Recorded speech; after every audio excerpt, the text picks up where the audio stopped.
Sorotan berikutnya, Saudara, Komisi Yudisial akan terus mendalami kasus suap yang diduga melibatkan sejumlah hakim dalam vonis bebas dan kasasi Ronald Tanur. Juru bicara Komisi Yudisial Mukti Fajar menyebut pihaknya akan berkoordinasi dengan Kejaksaan Agung dan Mahkamah Agung terkait pendalaman kasus, khususnya catatan keuangan dan aliran dana ke sejumlah hakim. Mukti Fajar menegaskan publik sedang menyoroti lemahnya integritas hakim dan aparat pengadilan yang tertangkap tangan karena menerima suap. Untuk pendalaman yang dibutuhkan demi kelancaran pengungkapan kasus ini, terutama terkait catatan keuangan yang ditemukan penyidik bahwa ada aliran dana ke sejumlah hakim. Selanjutnya, publik saat ini semakin menyoroti lemahnya integritas hakim dan aparat pengadilan yang tertangkap tangan karena menerima suap. Dugaan suap terhadap Hakim Mahkamah Agung terkait kasus pembunuhan oleh Ronald Tanur kian terkuak. Penggeledahan yang dilakukan di rumah tersangka maklar kasus Zarof Rikar oleh penyidik Kejagung menemukan bukti catatan skema kasus yang menyeret nama-nama Hakim Agung. Dalam catatan itu ada tulisan masing-masing para Hakim Agung yang memeriksa kasasi kasus Ronald Tanur. Para majelis hakim itu berinisial S, A, dan S. Mahkamah Agung telah membentuk tim khusus memeriksa Majelis Hakim Kasasi Ronald Tanur setelah ex-pejabat MA Zarof Rikar ditetapkan sebagai tersangka suap penanganan kasus itu. Tentunya klarifikasi ini akan diberikan kepada Majelis Kasasi yang menangani Ronald Tanur. Sebagaimana kita ketahui bahwa dalam rilis pressnya di Kejaksaan Agung pada hari Jumat malam, di situ disebutkan bahwa ada tersangka yang ketangkap itu, keterangan dari Kejaksaan Agung bahwa sudah menghubungi salah satu majelis hakim dengan inisial S, kalau tidak salah itu. Sementara Kejaksaan Agung terus mendalami aliran suap yang melibatkan 3 hakim MA dalam proses kasasi Ronald Tanur. Namun Kapus Penkum Kejagung Harli Siregar belum dapat memastikan kapan akan memanggil ketiga hakim agung yang berinisial S, A, dan S itu. Penyidik terus melakukan kajian dan pendalaman dari bukti-bukti yang diperoleh. Terkait siapa pihak-pihak yang akan dimintai keterangan menjadi bagian dari kebutuhan penyidikan. Nanti kita lihat perkembangannya, kata Kapus Penkum Kejagung Harli Siregar dalam pesan WhatsApp kepada Kompas TV.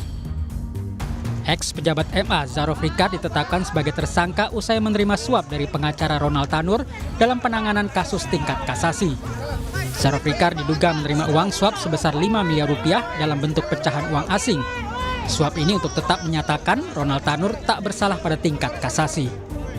Di mana awalnya LR meminta ZN agar ZR mengupayakan Hakim Agung pada Mahkamah Agung tetap menyatakan Ronald Tanur tidak bersalah dalam putusan kasasinya.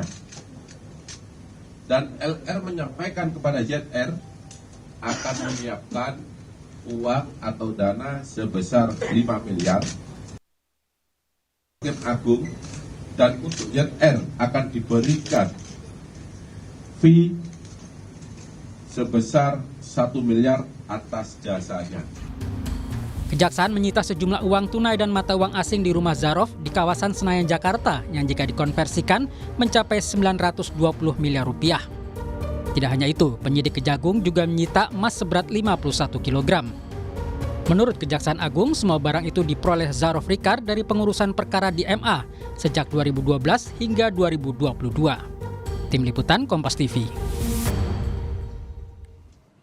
Ex-pejabat Mahkamah Agung Zarof Rikar ditetapkan jadi tersangka maklar kasus usai menerima suap dari pengacara Ronald Tanur dalam penanganan kasus tingkat kasasi. Setelah itu muncul 3 nama hakim agung yang diduga menerima suap untuk penanganan kasasi Tanur.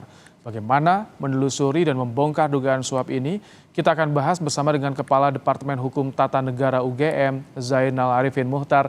Assalamualaikum, selamat petang Mas Zainal. Waalaikumsalam, selamat petang Mas. Baik, ini muncul nih dokumen 3 nama hakim yang menangani kasus kasasinya Tanur nih. Apakah ini bisa jadi pintu masuk untuk mengungkap praktik maklar kasus di MA ini? Saya kira bukan pintu masuk ya, tapi memang harus dimasukin gitu. Jadi pintu masuknya saya kira adalah penangkapan kemarin dengan sejumlah uang, dengan banyaknya uang dan lain-lain sebagainya. Tapi kalau kita lihat di kasus ini kan ada terungkap 3 nama yang sampai sekarang ya kita belum tahu nih perkembangannya adalah apakah sudah dihubungi, apakah sudah menyanggupi dan lain-lain sebagainya. Mhm. Karena yang sampai sekarang ini kita ketahui adalah ada orang menyiapkan 5 miliar, menyiapkan fee 1 miliar untuk yang urus, dan kemudian mencoba menyelesaikan 4 miliar untuk sisanya kepada 3 hakim. Itu kira-kira misalnya, begitu logikanya. Nah, apakah sudah diterima atau belum, kita belum tahu, ya. Saya pun belum tahu. Apakah memang sudah ada kesepakatan antara yang penerima yang diminta untuk mengurus mendapatkan 1 miliar dengan 3 hakim tersebut, kita belum tahu. Tapi hal yang pasti kelihatannya adalah ada relasi antara si pengurus, ya, yang menerima uang itu dengan orang yang meminta. Jadi ada, maksudnya sorry, jadi ada dugaan selain tadi 3 hakim agung yang menangani kasasi yang perlu diklarifikasi untuk tahap awal, tapi ada pihak lain juga yang harus diklarifikasi, harus dimintai keterangan.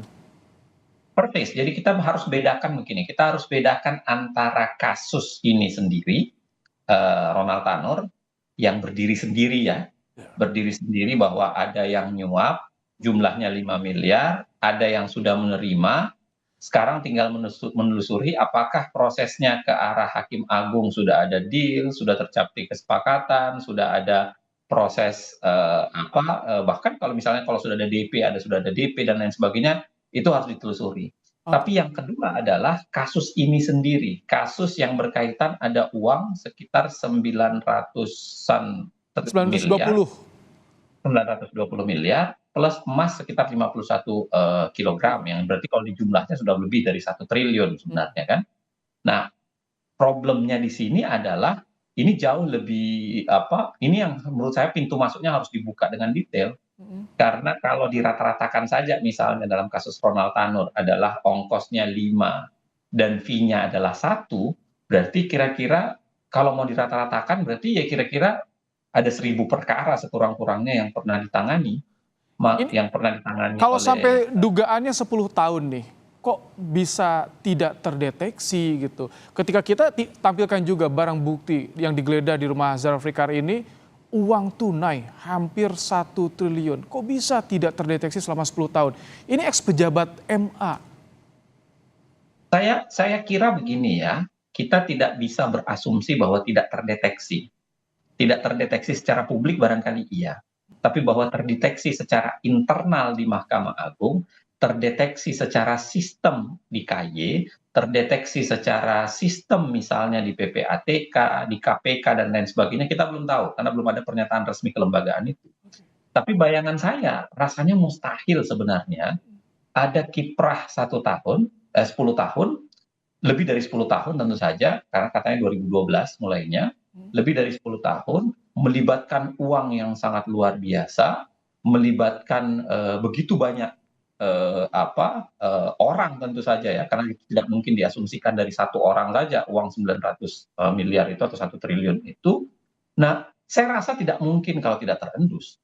Masalahnya adalah apakah sistem yang terbangun itu bisa menyelesaikan endusannya atau tidak. Nah, itu yang saya bilang tadi, saya yakin Mahkamah Agung bukan tidak mengendus. Tentu saja, kan paling tidak ketika di Mahkamah Agung ada Hakim Agung yang dihubungi kan. Ada hakim-hakim yang selama ini sudah dihubungi, atau ada pihak-pihak barangkali panitra, barangkali jabatan tertentu yang pernah dihubungi untuk ngatur-ngatur perkara. Nah itu mengapa bisa terjadi, seberapa kuat menurut Anda ini sosok dari Zaraf Rikar ini bisa berkomunikasi dengan Hakim Agung, dengan tadi Anda singgung panitra, karena dia ex-pejabat MA tahun 2022 purna tugas. Itu yang saya bilang tadi. Pertanyaan terbaiknya adalah seberapa sistem di Mahkamah Agung itu bisa menyala. Sistem itu baik sistem pengawasan secara keseluruhan maupun sistem pertahanan diri dari para hakimnya kan. Karena saya saya yakin kalau sudah sampai misalnya ratusan perkara misalnya, tentu hakim yang dihubungi itu udah banyak banget. Oke. Tidak mungkin hakim yang dihubungi hakim-hakim itu saja, atau hanya 3 orang itu saja gitu. Mhm. Bisa jadi langganan, bisa jadi, kalau bisa jadi, tapi rasanya pasti lebih, tersebar tuh, kalau jumlahnya sampai segitu, plus melibatkan tentu bukan hanya sekedar hakim. Oke.